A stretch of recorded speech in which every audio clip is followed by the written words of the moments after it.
Hello, welcome to this week's episode of the Help on the Way podcast, where we are featuring August 15th, 1987, Town Park, Telluride, Colorado. I am your co-host of the game, here with my fellow co-host, Knob and Fig. Let's give them an old towny hello, friends. An old towny hello. Hello, Yeehaw. friends. How? Yeah, we are in Town Park, Telluride, Colorado. South Park, Colorado. South Park, yes. Yeah, as you can tell by the opening of the show, we are all a little bit tired and a little bit punchy today, so this is going to be quite the fun episode. As mentioned, today's featured show is August 15th, 1987. Yeah. A wonderful show from Colorado on a Saturday night. But before we dive deep into that show, we are going to open up the show with our Channel 6 news segment. And only one bulletin on the bulletin board this week, and that is Terrapin Clubhouse episode number 5 has released. And who can fill us in on that? Very good use of the word fill. Yes, Wow. Phil Lesh has released Huge. another episode of Terrapin Clubhouse. I must admit, I haven't been keeping up with these as much as I would like to, because he's dropping like 40-minute sets every week. But that's really cool, and I'm very excited to like finally have the time to sit down and listen to it. This one features Dave Bruzo? Yes, Dave Bruza, who is from Green Sky Bluegrass, which is very cool. And it's Holly Bowling on the piano. It seems like a cool lineup. I'm very excited to give this one a listen. I feel like there is a Green Sky Bluegrass song that I have on my Spotify, our brand new friend Spotify, and I'm going to quickly search and see what the hell song that is, because I don't know what it would be. While you're looking at that, I'm looking at the Grateful Dead subreddit, reddit.com/r/Grateful Dead, and someone posted about this Terrapin Clubhouse, and actually there's not too much reaction post to this one, but I will say there's a kind of a funny joke from user Telosian_cage cleaner, probably a bot. But it's kind of a meta joke, so probably not. I chatted with the DSO guitar guy back in 2004, and I asked him, given the angle of that band to play, quote, era appropriate, unquote, and also to reproduce shows, if he tackled that assignment with a set of frameworks, which, like what Lesh is here calling changes, quote unquote, and their evolution, and so different musical vocabularies for different decades and even year. And the guy responded, what? Very nice. Weiryan joke, like the Bumblebee Yes. joke from last week.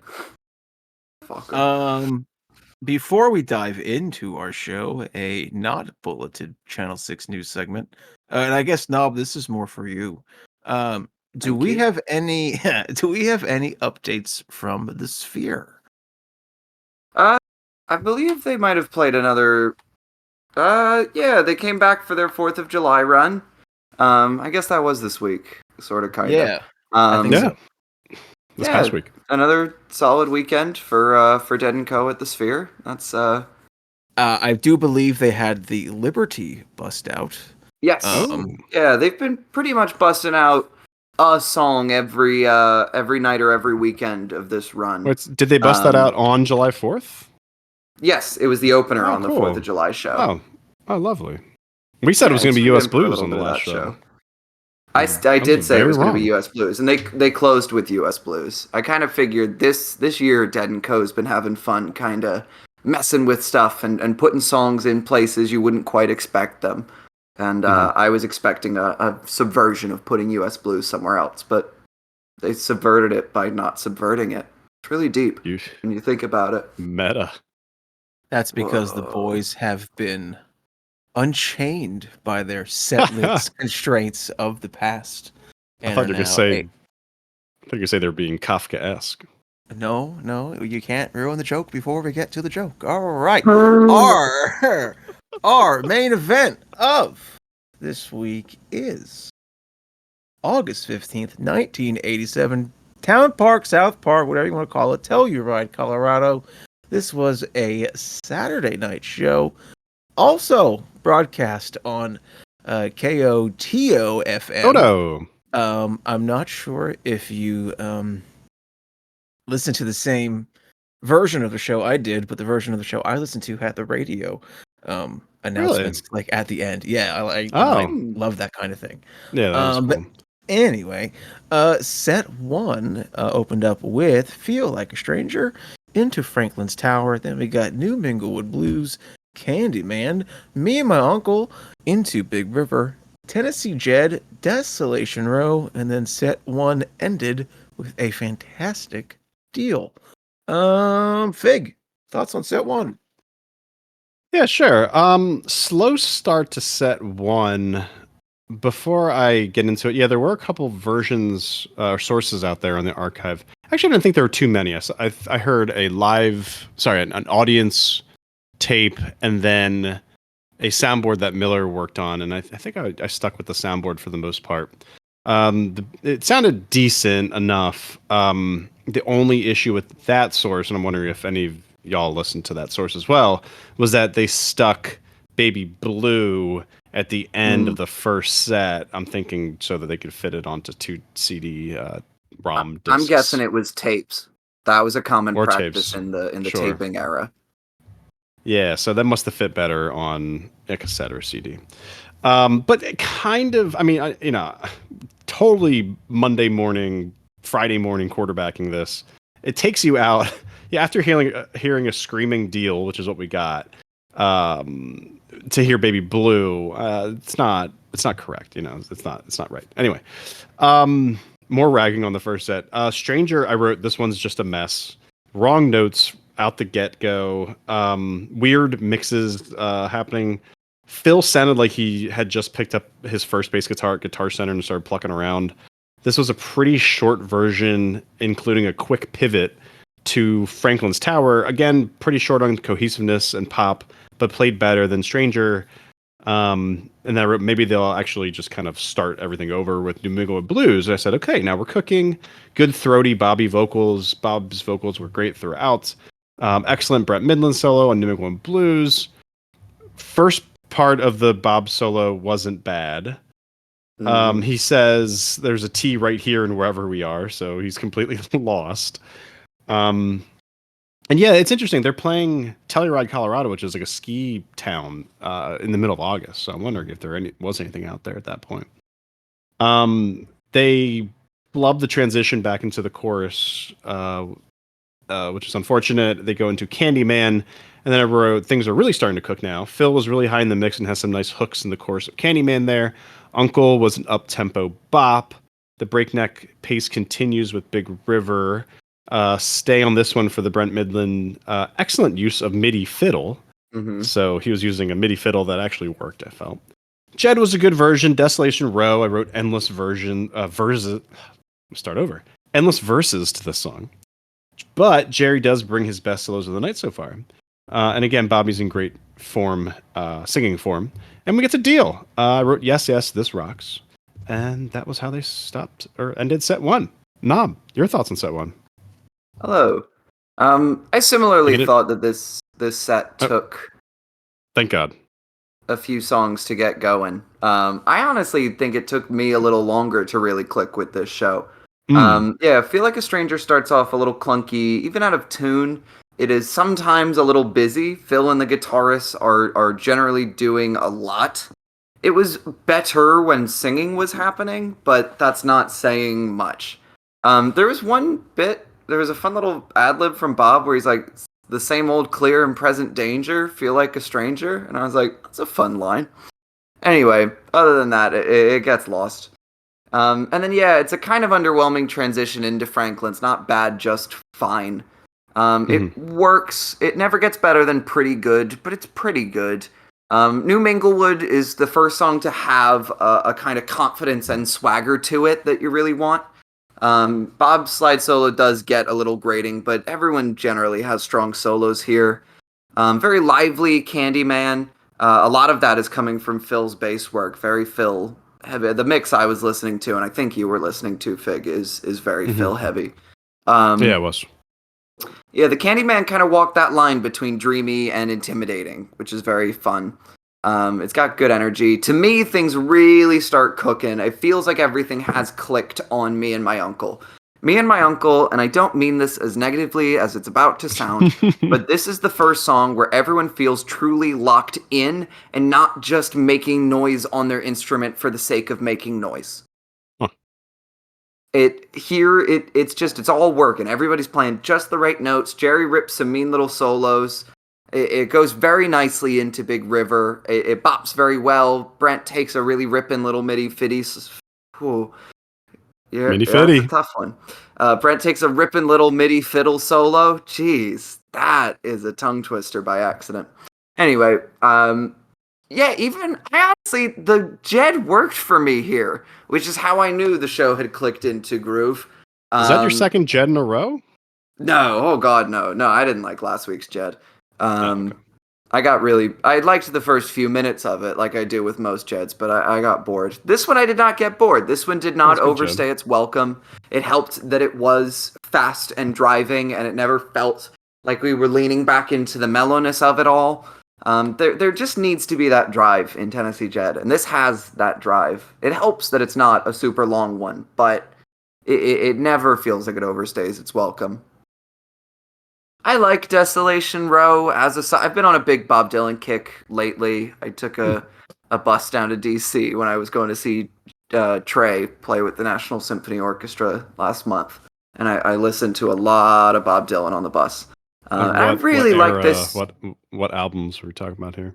I mean, yeah. I was on a big the first big Electric albums kick. Your Highway 61, You're Bringing It All Back Home, and your Blonde on Blonde. But I was jumping around. Okay. I've been on a big Ballad of a Thin Man kick today, but that's unrelated to anything that's going on. But all this to say, I think it is an incredibly long song. It is a lot of verses, as you say. They're good verses. It's where there's no Watchmen without Desolation Row. That's true. I don't know. I don't listen. I don't know about you guys. I mean, I'm just gonna take this opportunity to talk about music and people's listening habits. Yeah, It's very rare for me to really listen to lyrics. That's an advanced, listening for me is to actually get into lyrics. And anytime Bobby's just talking about verses, I'm just like, okay, this is just endless stuff, because I don't really get into it like that. Yeah, it usually takes me a listen or two to start getting to really hear the lyrics. I'll catch, occasional lines that stick out to me on the first couple of listens. But like when he says Desolation Row, I know. Yeah, of course. Hear You're that. Like, this is Desolation Row from Desolation Row. From the song. That's how they got the name. But that's the thing. I mean, especially with Bob Dylan songs, he writes fine melodies, don't get me wrong, but the beauty of Bob Dylan is in the words.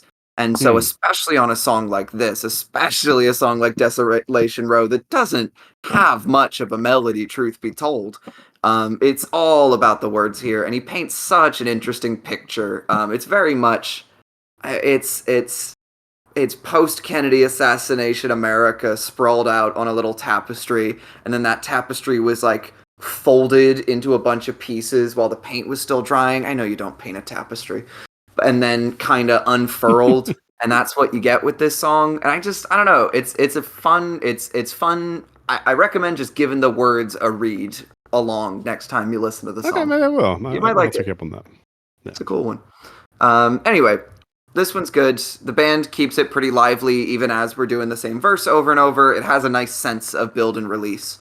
Even though all of the verses are the same note-wise, chord-wise, I don't find that most of these verses feel the same as each other. And he's saying it differently with different emphasis and different. I mean, Bobby did a good job of this one. Yeah, and really powerful singing from Bobby today. Go ahead. Yeah, this is it's a good Bobby night. Yep. And then we end things with a nice and jumpy deal. The rhythm section are really killing it. Jerry sounds strong, and once he gets soloing, oh man, do not look back. Just close your eyes and dance for 3 minutes and have a good old time. Yeah, I was pretty. I when the show started, I was very worried that I wasn't gonna like it. Not worried. Mm-hmm. I have enough going on in life that this isn't a major concern. But I thought to myself, this show might not be for me. That's okay. I told my therapist but this show might not be for me. yeah. I've already written 2 10-minute plays exploring my feelings about this show. I guess that's what I would call this podcast. 2 10-minute solo pieces of me working out things, and then we have actual conversations. It is anyway, like therapy sometimes. At times. I've probably talked about Desolation Row just as much in therapy. That's it's Kafkaesque. Anyway, it is very Kafkaesque. Now, Game, what would you say you thought of set 1?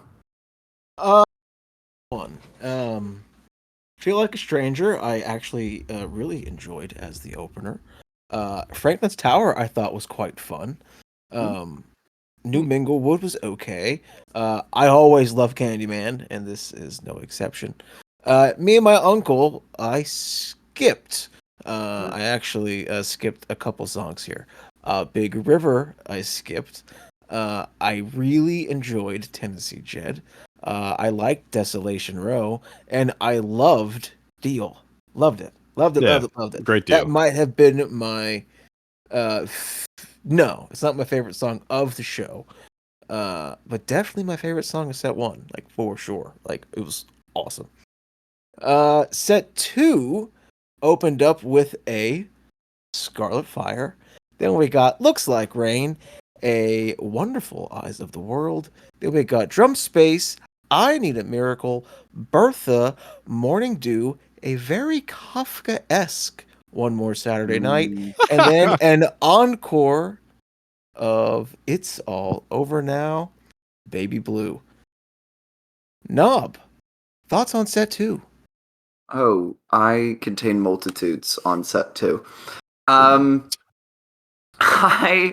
The Scarlet Fire is a lot of fun. It's very interesting because I find with this Scarlet especially, it is an energetic Scarlet, and usually that's me talking euphemistically in a way to say they're playing so fast and so hyper that I think they're on cocaine. But this time it is an energetic Scarlet in that I really don't know. It's not fast, but it's loud. Jerry is growling his way through this thing. The whole band is keeping this sense of forward motion and drive, but it feels, I don't know. I know the point of the show is for me to know, but I'm not exactly sure how to phrase this. It's good. The first solo, it hits familiar themes, but it hits those themes well, and it builds especially well as it goes on. The energy gets cooler and cooler and so hype-inducing as we find ourselves getting into the Wind in the Willows playing T42. It's so much fun. And then we even get a weird fast little jam. I kind of figured with a Scarlet this energetic, this was going to be more of a shredder. This was just going to be Jerry goes nuts on the guitar. Jerry whips ass for 8 minutes. But instead, everybody gets, a little 2-minute period just to get groovy and weird and out there as we find ourselves going into Fire. Jerry does not as successfully scream his way through Fire as he did on Scarlet, but it's still, it works. The band builds a nice little groove. It's initially mellow, but it really takes off. It's interesting contrast with Scarlet Begonias and interesting contrast within itself. Jerry has some really hot and fast solos. Again, it's rockier vocals, but it feels good. This is a Scarlet Fire for people in a rush. Like, if it hits everything you want out of a Scarlet Fire in a neat little 15-minute package. You do not have to plan a half hour around listening to this one. This is something you could listen to on your drive to the grocery store. And it hits all the same things that you get out of a 26-minute Scarlet Fire. It was very cool. Yeah. And then we get into Looks Like Rain. Very fast start, but it slows down and feels the feelings. It doesn't feel the feelings as much as I want them to. It's solid playing. It's very loud. It's very bombastic. But at times, it's a little too sound and fury, signifying nothing. You know what I mean? I really do like how much they add at the end. It gets very big. Brent has some nice piano runs to pair against Jerry's solo, but it doesn't move me as much as I want it to. We get into a mellow little Eyes here. The band is kind of in the late 80s. They start to slow Eyes back down from its early 80s counterpart, which is the right call. It's just interesting that Eyes is the cool down in a set with Looks Like Rain. But it really does. It feels mellower than the ballad does. It hits all the hits just right, but you do get more rough vocals. It's not a great Eyes, but it's solid. It works. I have no major gripes with it. Drums is cool. Well, cool is the wrong word, but drums is... I've said the word interesting 5 times, so I'm not going to say that. Drums is... I was going to say cool, so... Okay, great. Thanks. Drums is cool. It starts with a lot of electronic effects on the drums. For the first few minutes, they almost start to sound more like cartoon sound effects than synthesized drums. Like, it feels like you can close your eyes and there's some Looney Tune playing out in front of you, but there's no dialogue. You're just getting these random boom, boom, boom, boom, boom, boom. You know how Looney Tunes go. And then in the last 2 minutes, they start introducing synth loops and playing off of them. And a lot of times, and I feel this to this day with Dead & Co. Drum Space, a lot of times them playing against the synth loops doesn't quite work for me. It doesn't build the hype that everyone wants it to build. This is one that works. This makes me understand a little bit more why they try the synth loops so much, because this builds that hype. And then we get into a Jerry heavy space. It's very weird, very out there. Not as much. They were very much playing with free time here. And then I Need a Miracle is a really nice grounding after all of that weirdness. It's played well. It's fun. And then we get to... I really like this chunk of the show. I really like the Bertha. It's a very late placement for Bertha. But it feels just right. This is I googled this because I was curious. This is the first time they'd played Bertha post drums since 1984, and they would never do it again. You would get set 2 Berthas, but they were almost always the set 2 opener. At this point in the band's career. But this Bertha fucking rules. Everybody is moving and grooving in just the right way, just incredibly in the pocket playing. And then a do. How are we so lucky? It's so lovely, so delicate. Again, this is not Jerry's best vocal nights. You can find do's where he sounds better, but they are just so on here. There's a great build to it. Even as the band has their moments of confusion, it overall clicks, and when the solo hits, all is right with the world. It gets so big and so powerful and so intense and so hot, and it's so good. I really like this too. And then I must admit, I rolled my eyes when One More Saturday Night started, but the solo builds into the hits, into the last chorus. It works for me. It worked for me. It was a good One More Saturday Night. I had fun. And then a nice, lovely little It's All Over Now, Baby Blue, with a particularly heartfelt Jerry vocal. I liked set 2 a lot more, if you can't tell. I thought it was spotty. It wasn't a perfect set by any stretch of the imagination, but the hits really do hit. Anyway, what did you think, Fig? Yeah, I think I agree with you. I like set 2 better. I do have less to say about it, though, and that might just be more... Most do. Well, I think, you know, and you've said quite a lot. So I might just lean on your good words there. But the Scarlet Fire, this was an excellent Scarlet Fire. One of the best I've heard in years, maybe, from doing this project. Starting off with Scarlet, we had really good initial verse. They go off on some exploration around the fretboard. Phil did this really cool thing where he just kind of pedals on a low note and gave the band a really great canvas for everybody to build on during the first jam. But then the jam ends way too quickly, and it makes me wonder if it ended by accident. And Game, I don't think you play music, but Knob, maybe you've had this situation before where you kind of like accidentally, like you're playing music and like you accidentally, and everybody just follows that, this accident, and now you're playing something else. I almost feel like that's what happened tonight. Yeah, like everyone was playing so well, and like I think maybe Phil just went into like a little syncopated groove, and all of a sudden we transitioned to Fire. And I don't know if that band tried to do that. But it was good. Yeah, like you said, it was a little like, not an entree, like kind of an appetizer. It was an app of a Scarlet Fire. So it was interesting, and it was very good, and it was very well played. Fire was well sung, very well played by Jerry. I thought his guitar tone sounded very modern in the sense that he's kind of sounded like Tom Hamilton. Like maybe Tom Hamilton was trying to sound like Jerry on this night. Some really deep bends, to accentuate like the end of a solo or the end of a line. To push everything up to that next level that I think Tom does quite well and does a lot. So this was a really excellent version of Fire as well. And then Looks Like Rain just kind of comes out of nowhere. I don't know if there was time between the end of Fire to let everybody cool down, or if Bobby just starts strumming Looks Like Rain. But that's what it sounded like on the source that I was listening to.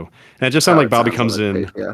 Yeah, it just sounds like Bobby coming in and saying, okay, anyway, guys, here's Wonderwall. He just kind of shows up with this ballad, right? But this was a really good version, very deliberately played and sung by all members of the band. That made a truly excellent version.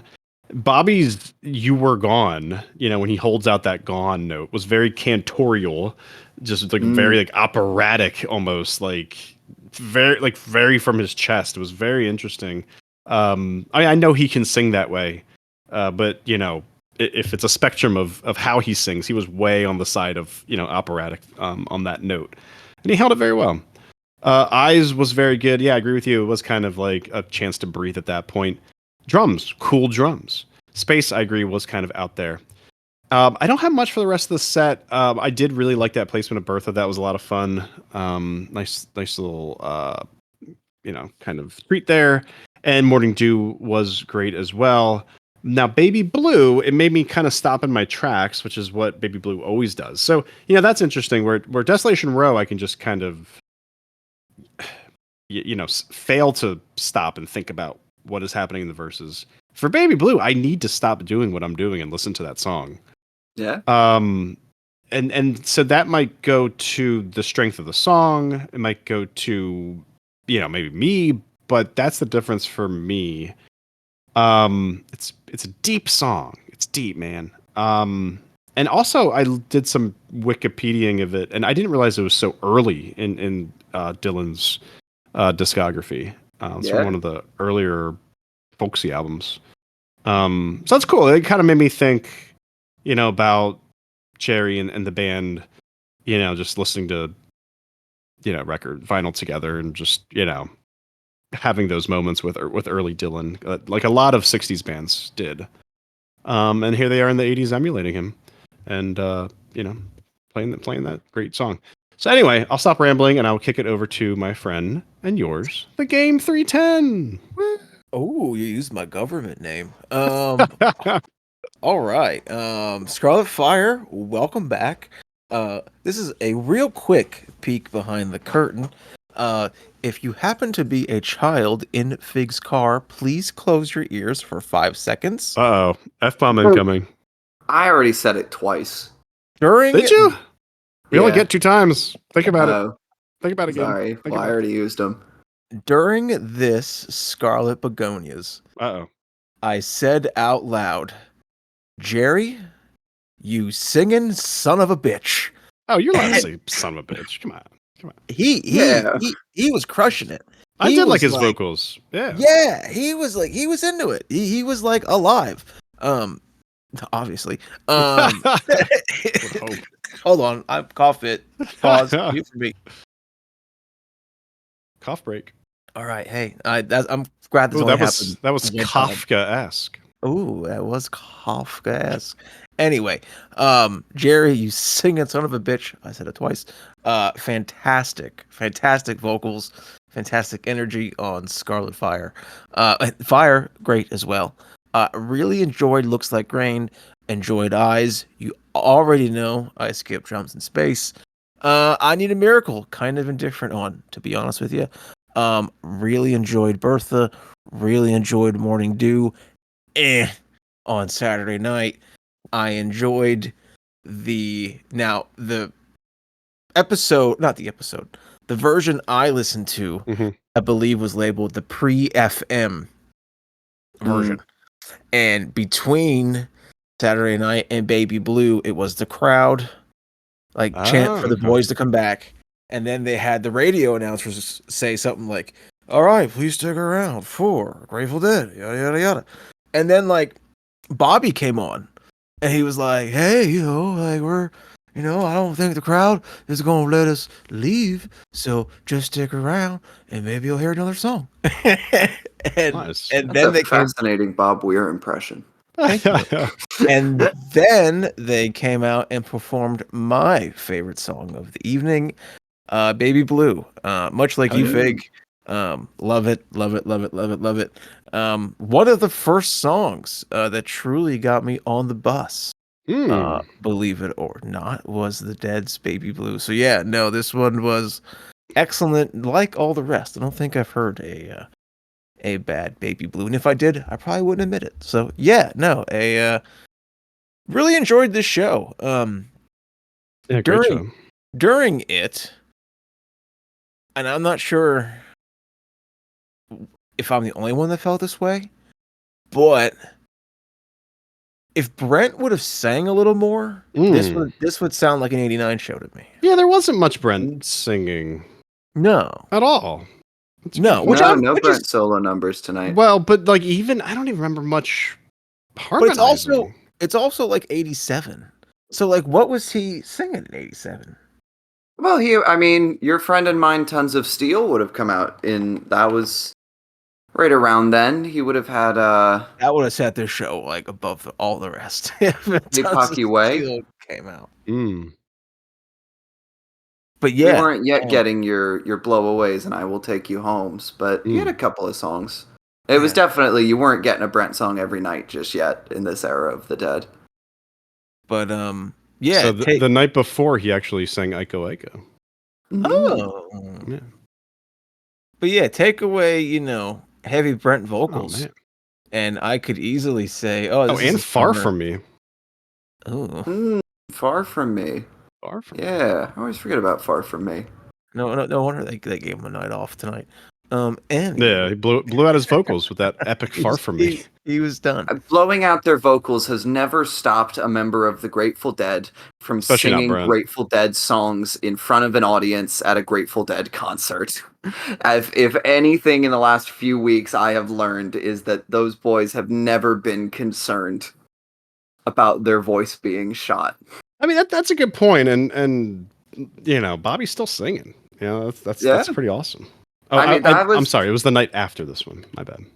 I went to see Dead & Co. in 2022. I mean, I saw them a few times, but in 2022, I saw them both nights at Citi Field. And somewhere in night one, I want to say they did One More Saturday Night. It might have been a different song, but Bobby does one of his famous shouts, and then you could hear for the rest of the song, he didn't quite have the notes, and you were like, oh no. And then the next show starts, and the first song, you can still hear how shot Bobby's voice is, and you're like, oh man. It happens. The voice is an instrument, and you have to take care of it. And these boys did not take care of their instruments. And speedballs were not great for the old vocal cords. No. Don't do drugs, kids. Especially my kids, if you're listening to this. Yes. All right. I'm still here. I haven't lost power yet. All right. Let's go ahead and rate that wonderful Scarlet Fire from a 1 to Kafkaesque. Fig, what are your thoughts on Scarlet Fire? Oh, that was definitely a Kafka-esque Scarlet Fire. Knob. It wasn't one. Knob. 1 to Kafka-esque Scarlet Fire. I don't know. What's the number scale here? I don't know. It was like a 7 to me. Like not out of 100. Not out of 100. No, like okay. if in our Yeah, usual scale, I would call it like a 70. This was like a C Scarlet Begonias Fire on the Mountain to me. See, okay, wow. So to go back to us being pretentious again, I would have given it like an 85, high B, like a B plus. I mean, 87. Okay. Yeah, I really liked it. I think Jerry's vocals really made it Kafka-esque for me. So if we're on a scale, we gotta get you a better word a day calendar, because they're not telling you what the words mean. That's fine. That joke is so Kafka-esque. It really is. We're dangling our toe in the Kafka-esque. That makes 0 sense at all. I love it. Well, what would you rate it out of 100 if I forgot that we rate this inclined? out of 100. And then I'll do the average. I really like Jerry's vocals. I was surprised. This guitar though. I was surprised Knob rated it so low. Yeah, I'm surprised as well. See, that's what's interesting to me is I liked it, but my big gripe with it is Jerry's vocals, especially on Fire on the Mountain. He sounds pretty good on Scarlet, I'll concede there, but that's very interesting. We have different thoughts on this music. Who would have thought? Interesting.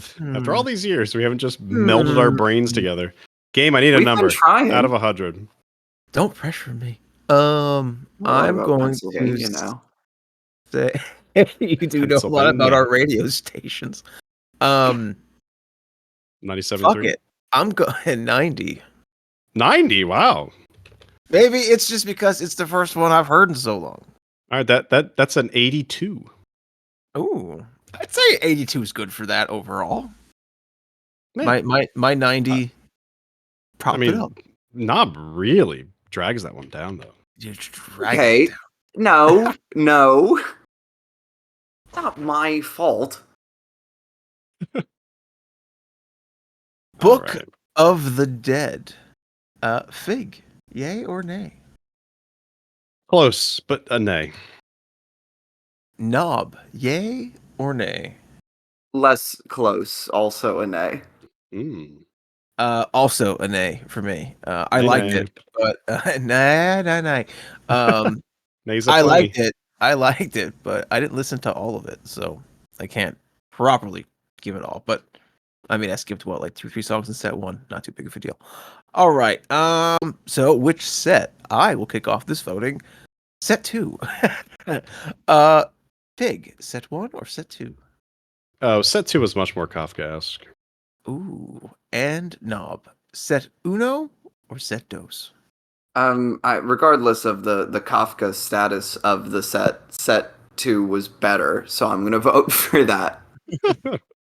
All right, everyone. So, if you are listening on a non-Spotify platform, please stick around for set 2 of August 15th, 1987. All right, now we are at the infamous Mother Trucker World Championships Intercontinental title. Huge. Cruiserweight belt of the evening. Currently, Cruiserweight. Bobby Weir is the defending and reigning champion. Now that's from one of my solo pods. That's fine. That's fine. Okay. All right. Counts. It counts. Still counts. Yeah. You in this game of make-believe Grateful Dead professional wrestling, at the time you were the booker and you made that decision to put the belt on Bobby Weir, so that's okay. But now we are on the booking committee and we're going to make this decision as a team. So, Knob, who would be your show MVP?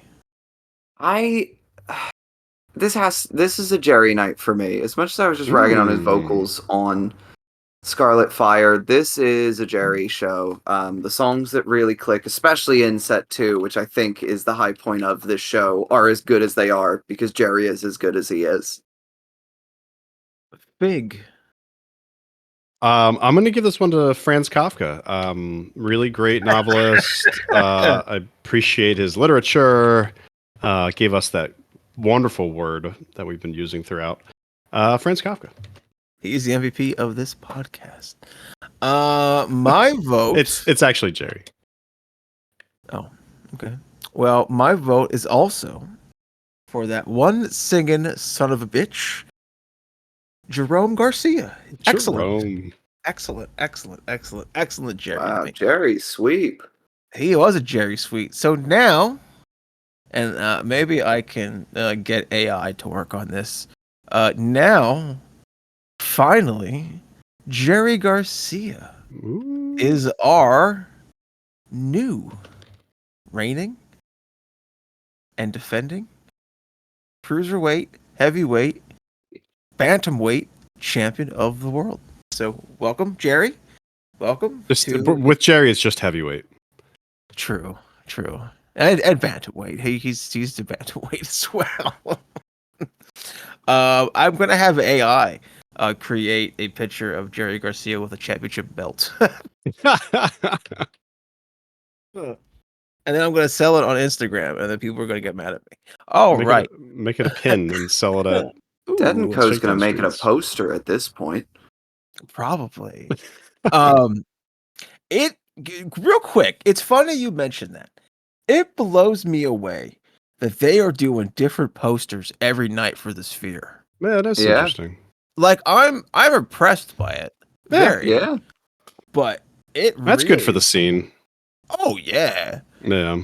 Yeah, that's a nice touch. That really blew me away. I thought it was going to be one generic post and be done with it. Anyway, we have 0 Reddit comments this week, so thank you Reddit for nothing. Oh yeah, I didn't look at that.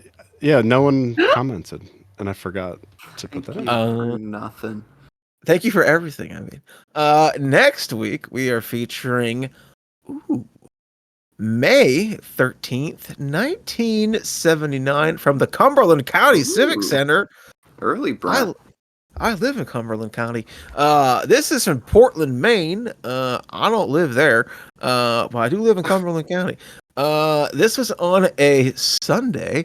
Oh, this is so nice. This is like something I can just pronounce, and I don't have to like worry about pronunciation, and I can say everything. The town, the fucking town park this week.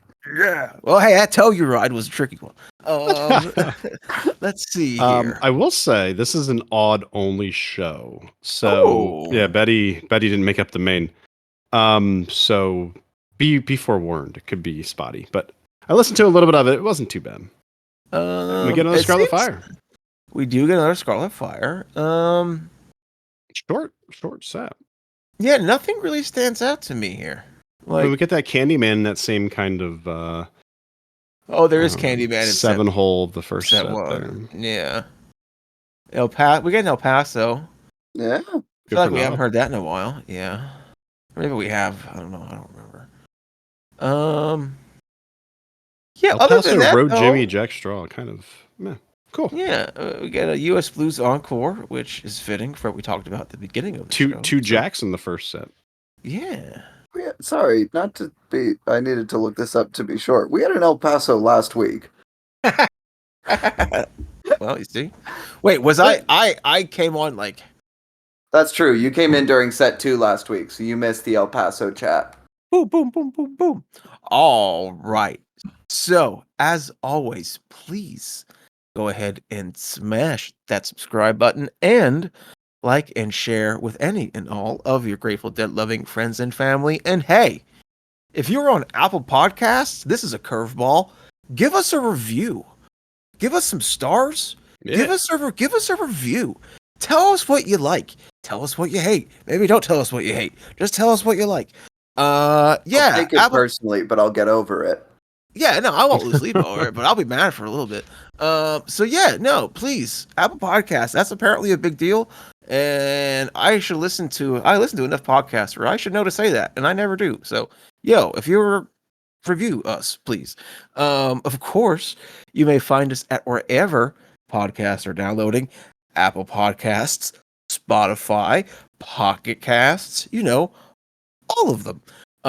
If you like to get your podcasts the old-fashioned way and directly from the source, you may do so at helponthewaypod.podbean.com. Of course, if you would like to email us and get on the bucket hat waiting list, please do so at helponthewaypod@gmail.com. Of course, we are on Reddit at reddit.com/r/GratefulDead, youtube.com/@helponthewaypod, and kick.com/thegdchannel. Any final words from my friends Knob and or Fig? Enjoy the show. If you find yourselves in the New York City area on today, the episode, this podcast is released Thursday, July 11th, or Friday, July 12th, or Saturday, July 13th, and are looking for something to do in the New York City area, please come see Serials at the Tank, featuring a play by me. It's at 9:30. You can get your tickets at the door or online. It's going to be really cool and fun, and please come see it. Nice. That was the least desperate plug I could think of. You were literally eating the mic when doing that as well. I was. Yeah, did any of those words come out? It was interesting. Okay. You know what? You should do it one more time. Okay. Thank you. With feeling. Oh, are you telling me that wasn't with feeling? Hello, dear listeners of the Help on the Way podcast. It's me, your beloved Knob from Reddit. If you're in the New York City area, today the episode goes live Thursday, July 11th, or tomorrow, Friday, July 12th, or Saturday, July 13th.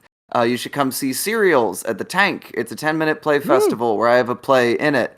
It's at 9:30. You can get your tickets at the door. There's a student discount code. You can email us at helponthewaypod@gmail.com, and I'll tell you the student discount code. It's really silly. It's really fun, and it's a good time, and you should please come, please.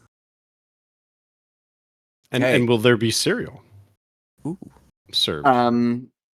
Yes, but only one of the spellings, and it's up to you to find out. Hey, for real, do what Knob said. It'll be a great time. All right, everybody. Hey, if you are on a non-Spotify platform, please stick around for set 2 of August 15th, 1987. And thank you once again for listening to the Help on the Way Kafka-esque podcast.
I woke today, felt inside a bed. The covers were still warm where you been laying. You were gone.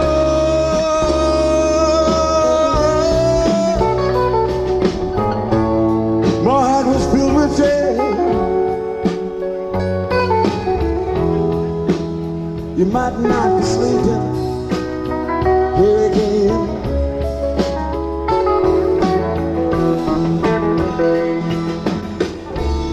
But it's alright, 'cause I love you. That's not gonna change.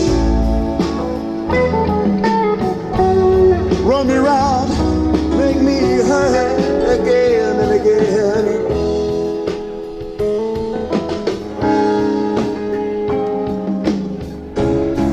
But I'll still sing you love songs, written letters of your name.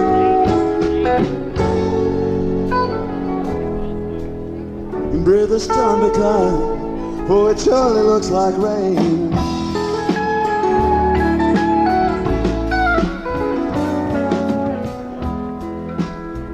Did you ever waken to the sound of street cats making love?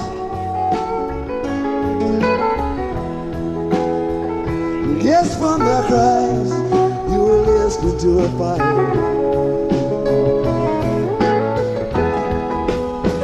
Well, you know,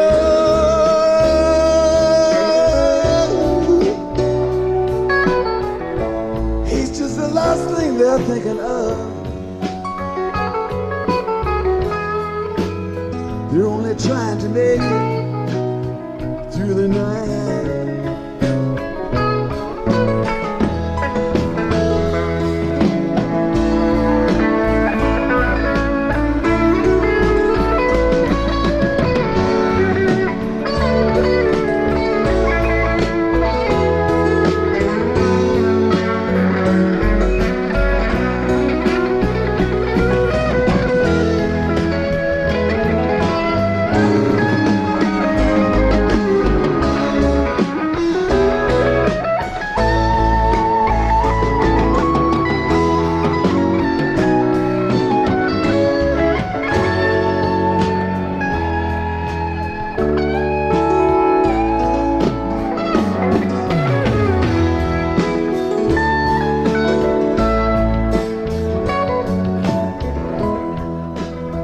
I only want to hold you. I don't want to tie you down.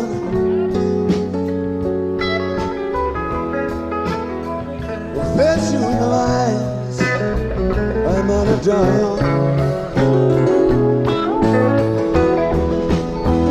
It's just that I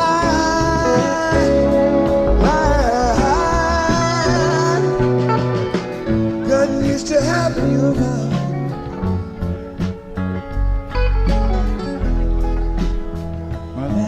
Would be empty if you were gone.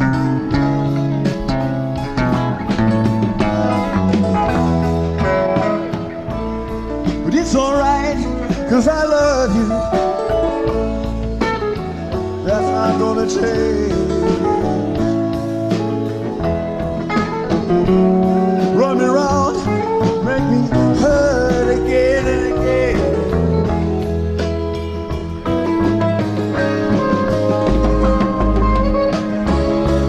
But I'll still sing you love song, written in the letters of your name.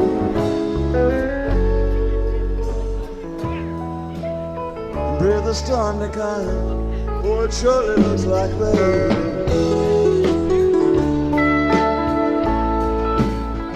Yes, it looks like rain. Surely looks like rain.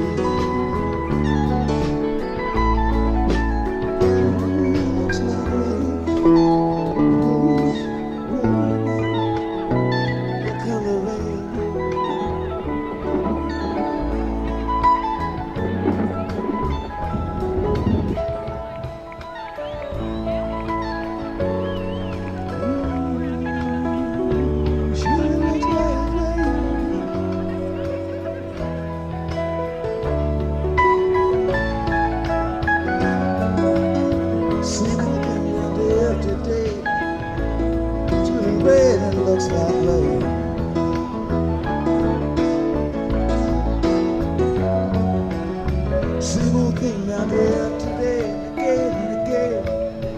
Here we come, here comes the rain. Looks like rain and it feels like rain.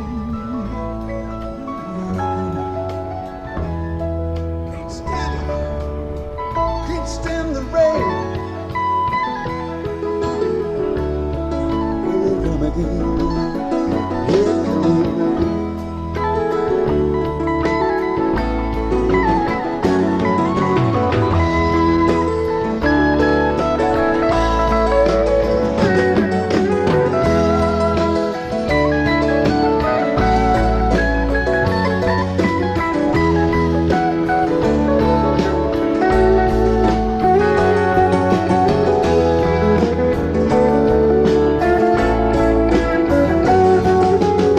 Looks like rain and it feels like rain. Here they come again. Here comes the rain.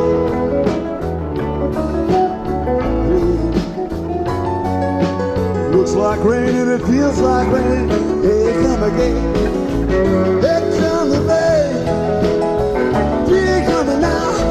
Here coming again. Looks like rain and it feels like rain. Turning gray, turning gray, rain.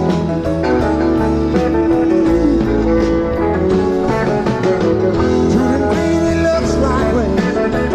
Here coming in, here coming in, rain. Rain, rain, oh yeah. Ain't no more rain, ain't no, no, no, no, no. Turning green, it looks like rain. Go, go. Turning green, it looks like rain. Rain, rain, rain. Rain, rain, rain. Listen to my little rain. Yeah, rain, rain, rain. Rain,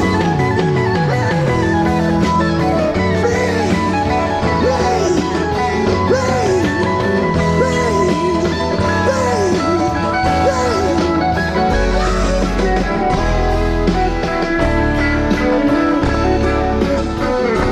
sure it looks like rain.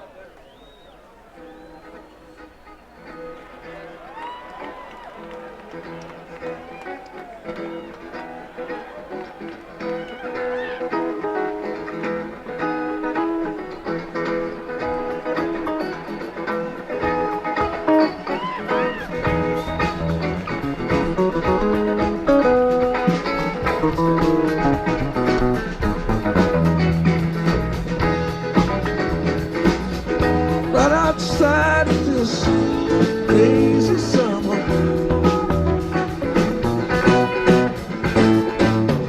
ain't got time to kill you, soul in the city.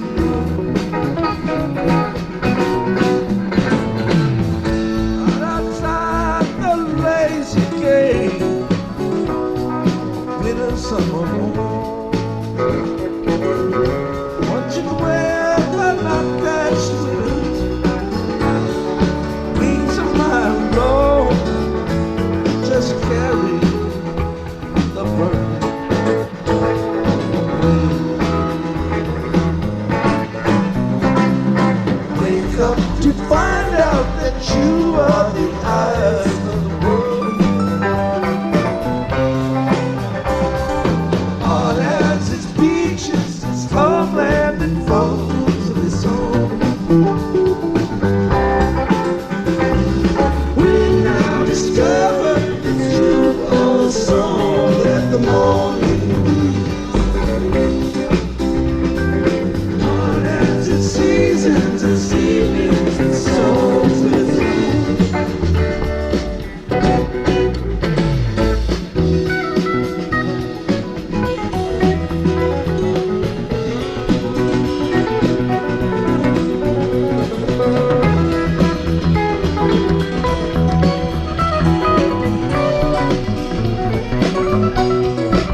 fades away.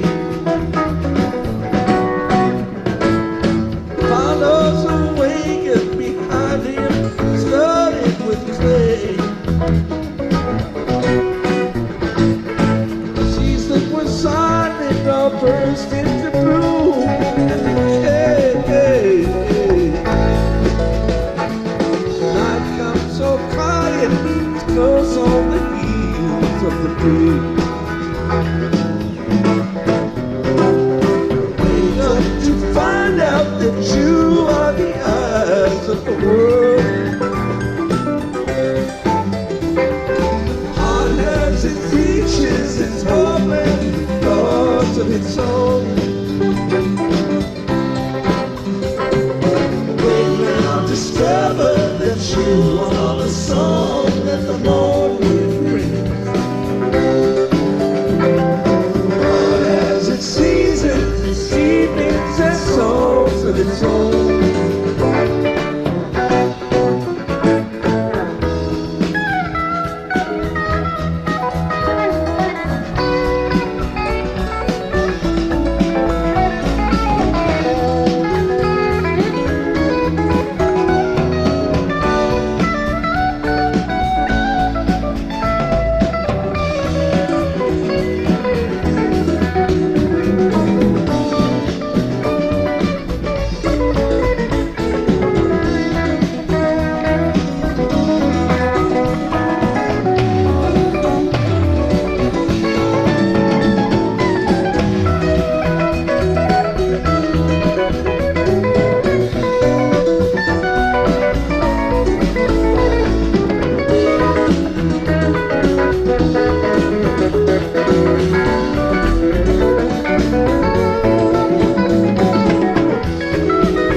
Sometimes we live no particular place, but a home.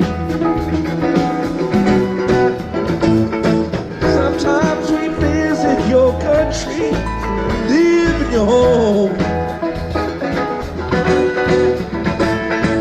Sometimes we ride on your horses, sometimes we walk alone. Sometimes the songs that we hear are just songs of our own.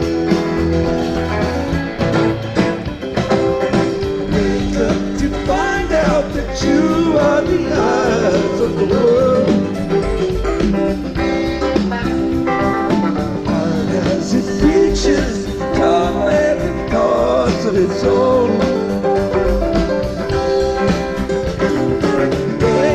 Discover that you are the song that the morning brings.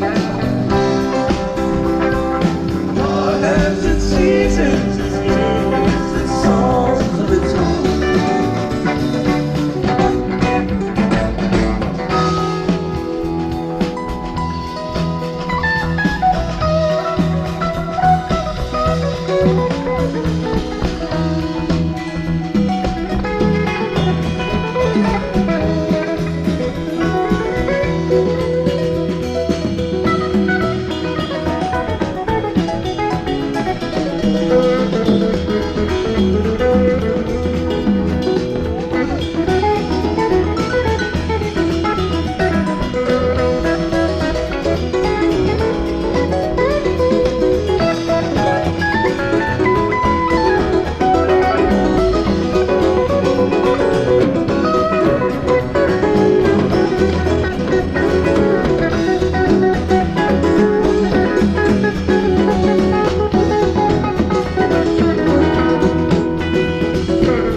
Just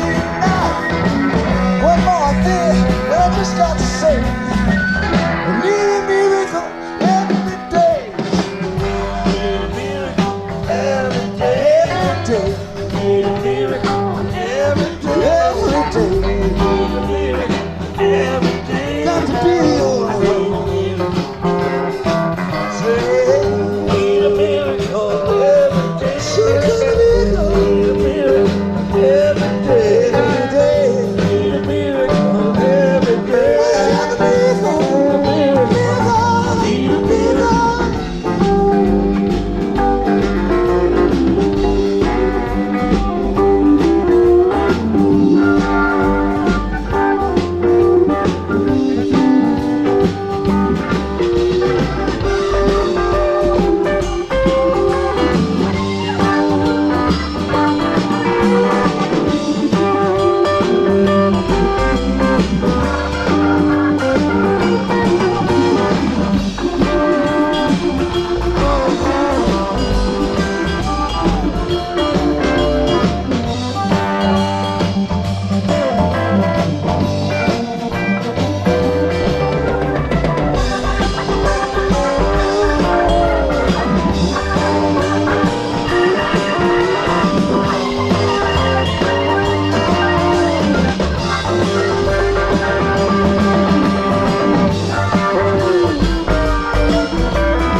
hard to hold. My Taurus, love would not have dropped on me. Test me, why don't you rest me? Throw me in the jail, Lord, until the sun goes down. I had to move, really had to move. That's why I am on my bended knees. Bertha, don't you come around here anymore. I had to move, really had to move. That's why if you please, I am on my bended knees. Bertha, don't you come around here anymore.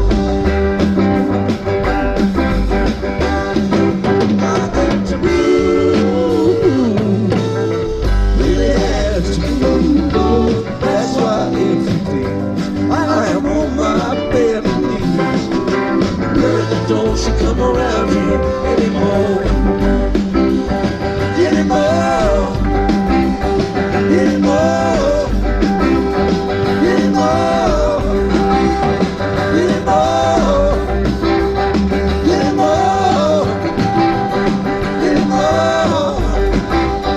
anymore,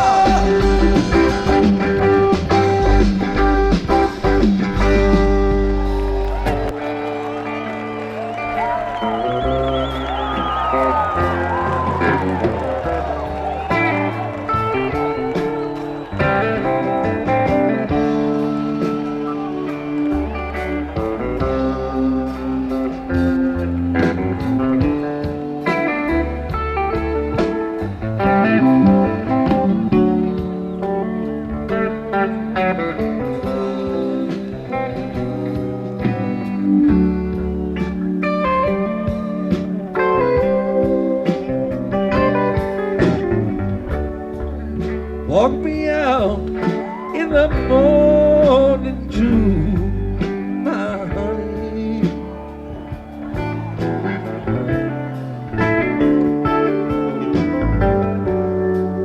Walk me out in the morning dew today.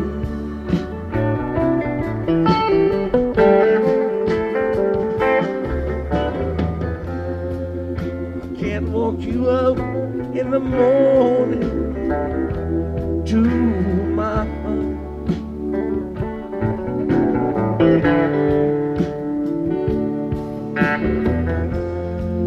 I can't walk you out in the morning to today.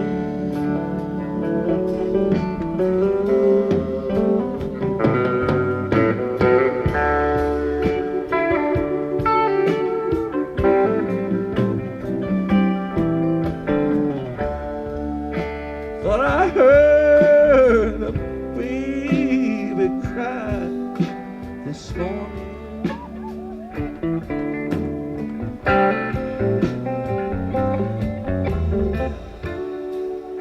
Thought I heard a baby cry today.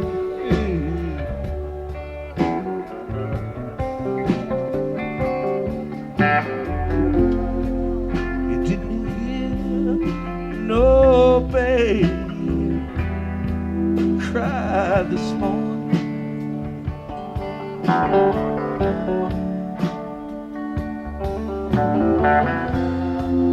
You didn't hear no baby cry today.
Walk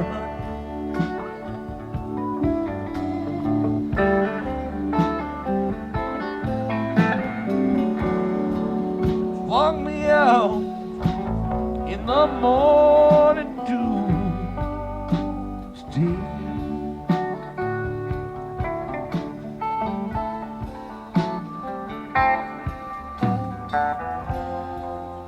I walk you out in the morning dew.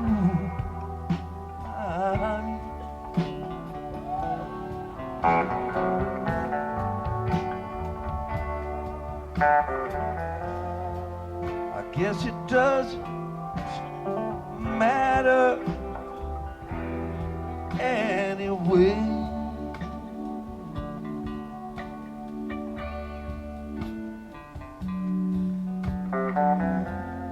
I guess it doesn't matter anyway.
black and white, keep it bad. Gonna be a party tonight, yeah. Saturday night.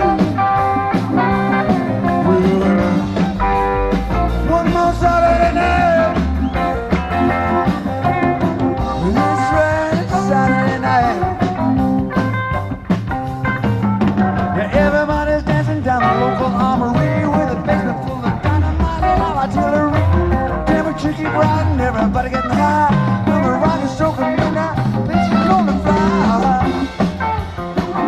'Cause it's Saturday night. One more Saturday night. That's right, Saturday night.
Okay, hope you... Oh, hi. I didn't know I was going to be live on the air. This is Terry Selby over in the park, and we are waiting now for the encore. Pretty sure that this crowd's going to insist that the Grateful Dead come back on stage. So hang in there at the studio and stick around, folks, after the encore for the procession to the community center. So here they come.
And it's all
for you,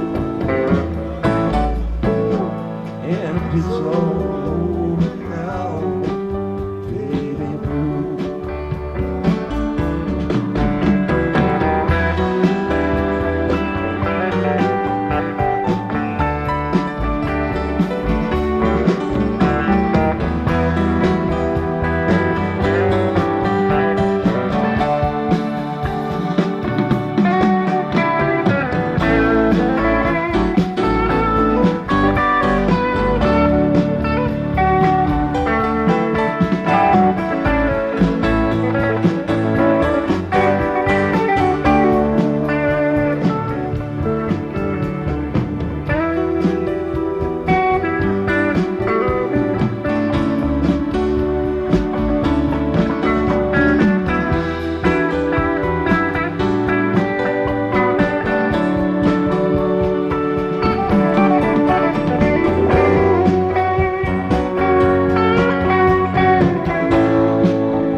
All your seasick sailors, they are rowing home. Your empty-handed arm is all going home. You just won't out your door. It's taking all this weight from your phone.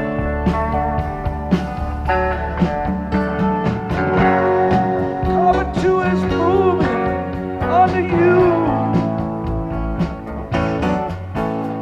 and it's all over now, baby blue.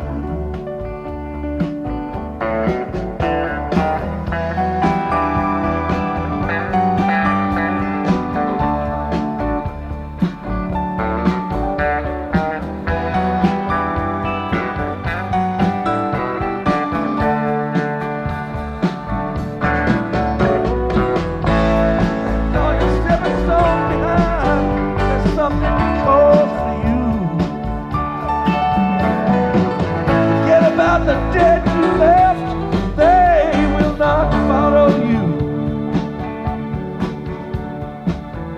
Think about the traffic at your door. Standing in the clothes that you once wore.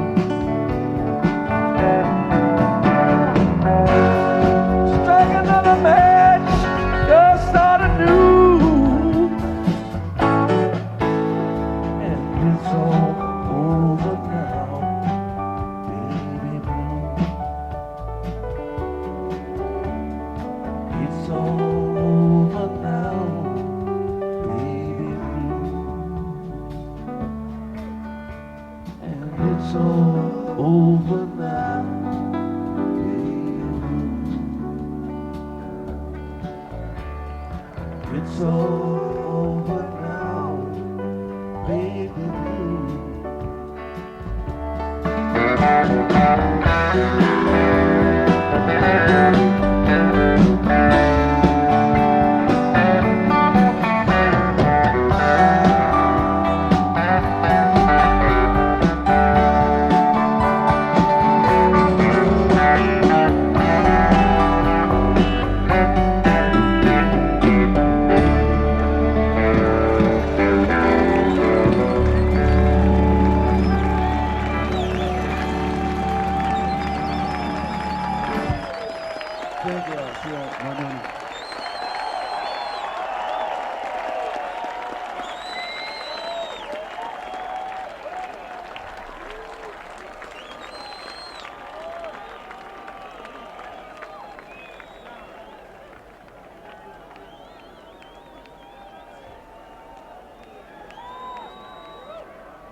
We want to thank you for today. It's been very special for all of us. Hopefully the same for you. On the way out, you can do us a favor. There'll be plastic bags out there. If you've left any stuff, put them in those bags. It'll make it easier for us to get set for tomorrow. All of those of you in the camping grounds on the other side of town, there are buses right outside the entrance here that will take you back there. Once the first load of buses are gone, those of you who want to hang for a while, it's okay. Then you can pick up buses later on the other side of town. But those who are leaving now, going to those campgrounds, the buses are here. If you want to hang, we have movies here at 9 o'clock on a screen over there. At 9 p.m. in town at the rec hall, Olatunji will play. It'll be $5. All the money will go towards KOTO, this great radio station they have here in Telluride. Thank you for today. When you go through town, please remember people live here, respect the town, clean your shit up after you. We'll see you tomorrow.